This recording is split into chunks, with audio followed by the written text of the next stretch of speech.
ल है गाइस हाम्रो बच्चीले चाहिँ अहिलेदेखि नै जापानिज भाषा सिकिरहेको छिन् है।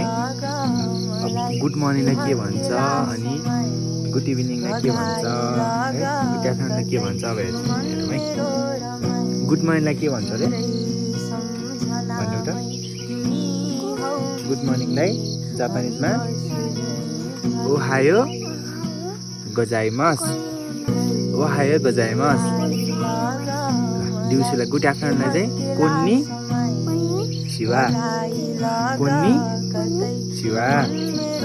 गुड नाइटलाई चाहिँ ओया ओया पखान पकायो भनेर जाऊ न।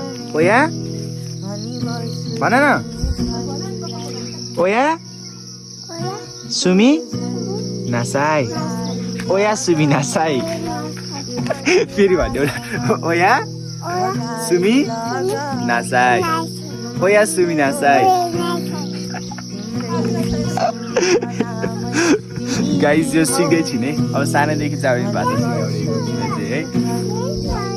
पार्ट 2 लागि कमेन्ट हाल्नु।